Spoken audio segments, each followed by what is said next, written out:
Hi, my name's Phil Walton. I'm one of the UK project leads for the Legislation Change Programme. I work for NHS Blood and Transplant, who are the organ donation uh, organisation for the UK. I've been asked by colleagues in the RCN to present a talk on organ donation and the emergency department, and I'm going to deliver that in the context of a strategy for best practice, taking into account the documentation that exists over a period of time and how that relays into practice. So to set the scene, really, first of all, the best practice guidance for organ donation in the emergency department is almost a decade old. We've had documentation supporting us from the National Institute for Health and Clinical Excellence. NHS Blood and Transplant ourselves have produced a number of documents around this, and also the Royal College of Emergency Medicine and a consensus document between the Faculty of Intensive Care Medicine, the Intensive Care Society, and again, the Royal College of Emergency Medicine have all produced documentation and guidance around how organ donation should take place or how it should be delivered with the emergency department in mind. I think most importantly to talk about really at the very beginning is all of that documentation that I've just shown you. The overarching principle is that best practice in organ donation should be followed irrespective of the location the patient within the hospital resides at the time of their death. So as a piece of signposting to start with, I'd like to refer you back to my colleague, Kathy Miller, who has provided a talk about organ donation from the critical care unit. And in it, she talks about the importance of the planning conversation and when to approach families for organ donation. And there are transferable slides within that I would urge you to see. First, I'm going to talk though about the strategy guide that comes from NHS Blood and Transplant, so the organ donation and the emergency department, which was published in 2016, but takes large portions of that from the Royal College of Emergency Medicine back in 2015. And I guess the most important part of the introduction is around the strategy guide presents best practice on how clinicians should make decisions about the withdrawal of treatment, and describes the important legislation and ethical support for the identification and referral of a potential donor in the emergency department. I think one thing that we started to see in and around 2014, 15 and 16 is a spate of potential donors who have had their treatment withdrawn in the emergency room without any consideration for organ donation. And we've found in many of those cases, those patients have been on the organ donor register. They wanted to be donors, and yet that opportunity was missed. So the Royal College of Emergency Medicine put forward a set of recommendations, and this is one of the most important that we have found, is that a senior named clinician should be involved with and responsible for every end-of-life care decision for a patient.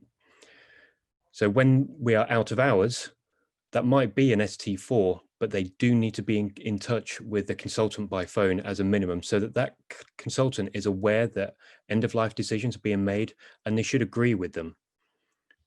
However, we do want to see this change a little bit. And the example that I'm going to give you is a true story. And it's one that's been replicated over the years.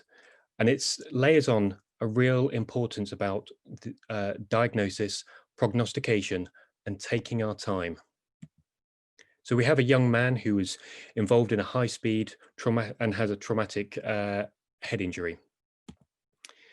Within an hour of arrival in the emergency department, it was declared that he had a non-survivable head injury. The family were approached for organ donation by the emergency department consultant, while the SNOD, who had been referred to, but they were en route to get to the hospital. The family were very keen for donation, but there were no intensive care unit beds available in the hospital. But another available one was found at a corresponding or a nearby hospital within the same trust. So when the SNOD arrived, they did an assessment, they spoke to the family, who confirmed that they were keen to go ahead with donation, and consent was obtained.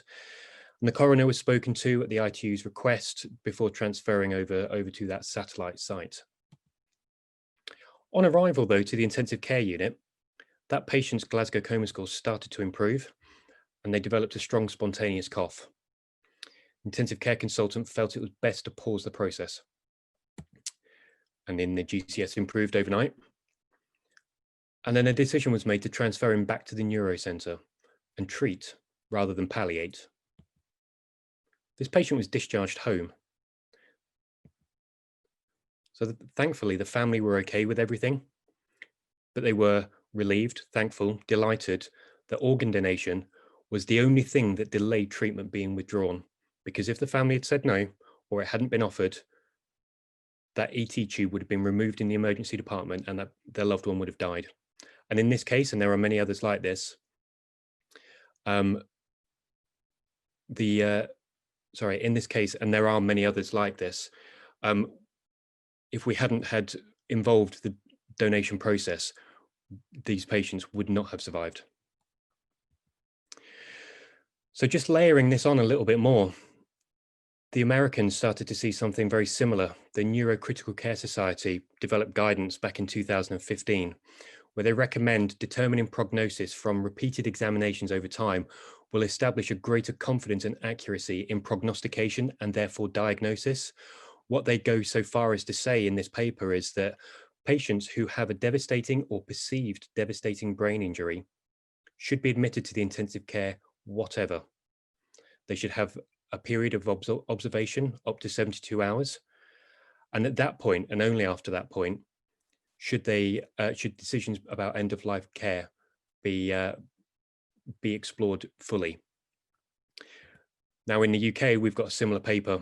Dr. Manara, Dr. Thomas and Dr. Harding, based in the Southwest, had cases of their own. And the St. Elsewhere example that I've just showed you was one such case from this paper. When I was one of the regional managers based in the Southwest, we developed a local strategy, which has now become a national strategy to delay the early withdrawal of treatment from patients in the emergency department. Basically, we just said any patient that's come in with a devastated brain injury should be admitted to the intensive care unit. There should be none of this in the emergency department.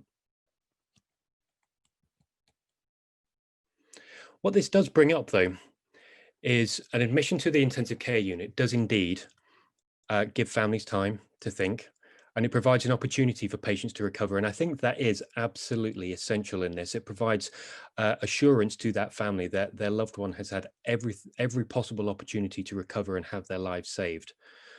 However, there is a flip side to this, and there is a school of thought that should you be admitting a patient to the intensive care unit, potentially for organ donation, when it might be the last bed. And I think it's a valid discussion, and I think it's a valid argument. However, in this new construct of admitting a patient for 72 hours or up to 72 hours for prognostication, you avoid that discussion around whether you're taking up the last bed for donation, and it's more about opportunity to recover. There is also a further argument around that the intensive care unit is set up as an environment is much better than the emergency department for providing end of life care. You're able to put people into side rooms and offer families more time and at the bedside. The other thing around the last bed argument is a challenge that I would like to put to people just to think, and that's about moral distance. So in this construct that we're talking about in respect of, do we admit to the intensive care unit and take up the last bed when we know that the patient in front of us is dead or dying, or we could save that last bed for somebody who might come in? And I liken this to the examples shown post-World War II when we talk about moral distance. Now, we know that the foot soldiers, the soldiers on the ground who were involved in fighting, the use of kind of guns and knives and ending people's lives through that mode, they suffered significant post-traumatic stress syndrome as a result of that.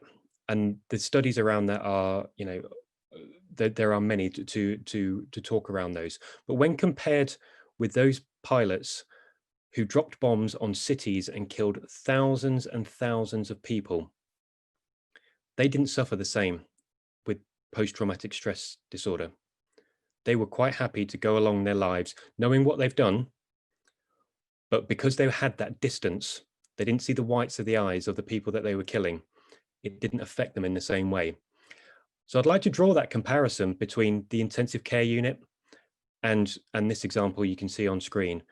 You've got a patient in front of you who's dying or has died, who could go on to save 4, 5, 6, 7 lives across the NHS somewhere else.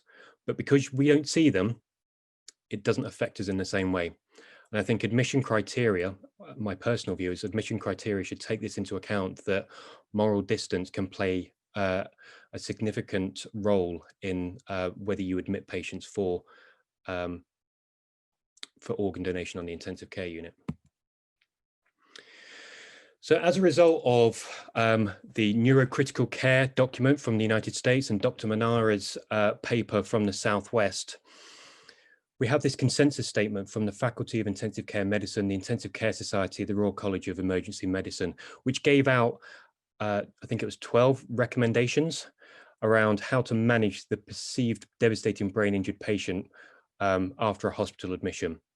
So recommendation 2 talks about the prognostication at an early stage can be inaccurate, and a period of physiological stabilization and observation is recommended so that we are absolutely certain about the decision making. Recommendation 3 goes on to talk about patients who are intubated will require admission to the critical care unit for this period of observation, unless the extent of the comorbidity makes continued organ support of no overall benefit. So we're talking about the patients here really that have a single organ failure, so a brain injury, as opposed to those who are, you know, in their 80s with multiple comorbidities, and a time in intensive care unit is unlikely to improve their quality of life after that event. And recommendation 9 goes on to say an approach for consent to organ donation should occur after the family understands and accept the diagnosis of brain death or the reasons for withdrawal of life-sustaining treatment, and then undertaken in collaboration with a specialist nurse for organ donation. This really does underscore the point, and particularly where I've emboldened the "and" is that the family need time to understand what's happening. They need time to process what has happened to their loved one, and then accept that their loved one is not going to recover. And again, the time constraints and the environment that we find ourselves in the emergency department is not necessarily conducive to that, and the critical care unit is a better place for that.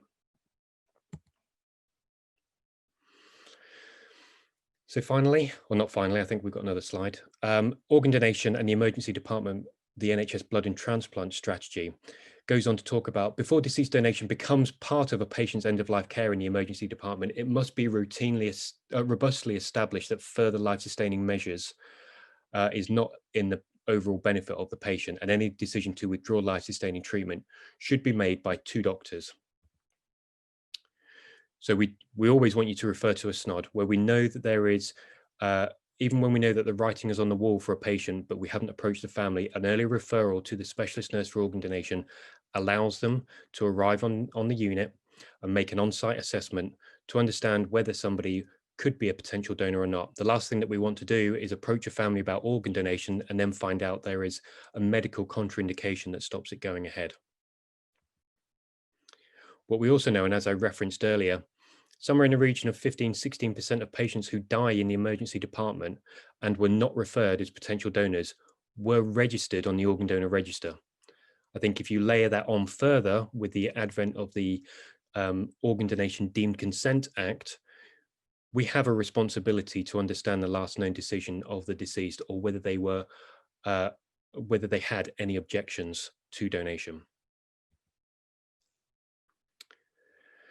So the Royal College of Emergency Medicine talks about the opportunities for organ and tissue donation should be considered usual in the emergency department.